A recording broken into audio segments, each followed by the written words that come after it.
President Trump backing off parts of his trade war with China today, and we have NBC's Jacob Soboroff in the center of the action, live at this port of Long Beach, California. Tell us what you're seeing there. Take it away, Jacob. Ari, it is really a sight to behold. I'm here with Congressman Robert Garcia, who used to be the mayor of Long Beach, now represents this area in the U.S. Congress. This is Terminal J at the Port of Long Beach. On a normal day, what we're looking at right now, you would see two massive shipping cargo vessels lined up right here, unloading literally tens of thousands of pieces of cargo at any given time. Let me just start with Congressman Garcia. Have you ever seen anything like this before? There isn't a person out here. They literally send people home because there are no ships to unload. Yeah, I mean, this is, it's eerie and it's bizarre. I mean, this is not what we normally see on a normal time here at the Port of Long Beach or any port in the United States. The fact that there are no ships here, cargo being unloaded, is incredibly harmful to the economy, to local jobs. We're getting reports from dock workers losing shifts. Truck drivers that would normally do 5 to 6 shifts a day or might be doing 2 if they're lucky.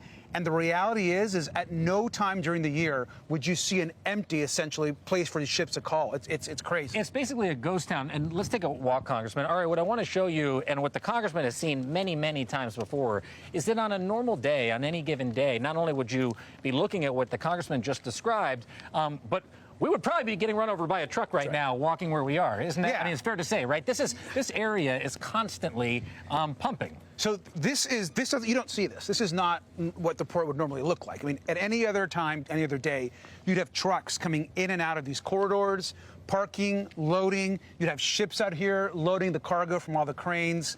There'd be constant movement. You'd see people rushing around moving cargo.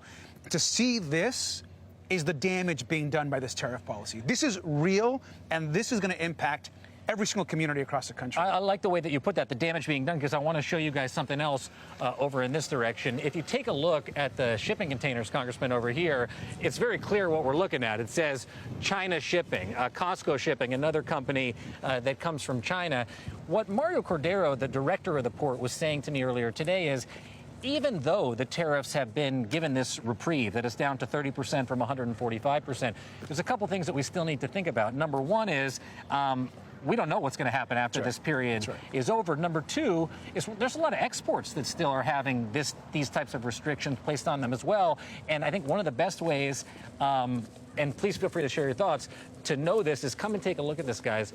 When you get up next to one of these things, you know, by the way, that we're not sending anything back when you bang on the side of them because they sound hollow. That's right. And empty. That's right. What does that mean to you?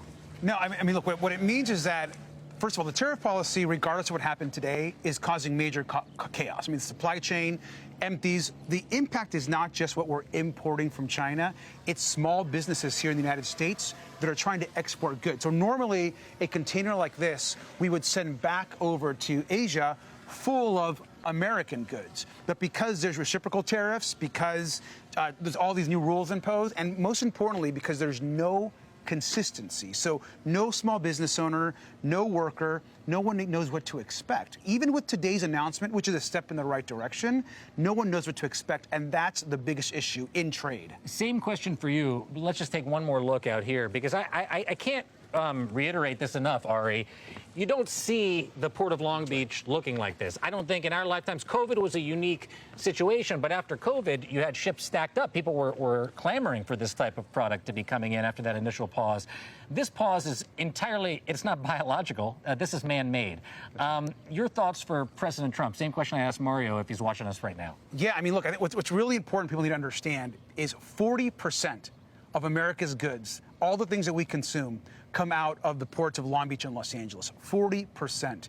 When you see this and no action happening in our ports, this is going to have a direct impact on the price of goods in the United States, and people are going to run out of being able to buy the things that they need. That is just a fact. And no erratic trade policy, this 90-day window is going to change that. It's a serious concern. Congressman Robert Garcia, it's great to see you here. Thank you for coming down to the port with us. Ari, people might be looking at the stock market today saying this thing's over, this is in the rearview mirror. Just look at the facts on the ground here today to understand that that's not the case. There's a long way to go yet. Ari? Facts on the ground, and even the hollow container. We've been relying on that from you, Jacob. So we appreciate that, and it affects a lot of people. So really interesting to sort of see all that. Thanks for walking us through it. Jacob Soboroff reporting on location there at a half-empty port. I'm going to fit in a break. When we come back, I want to talk about law, reform,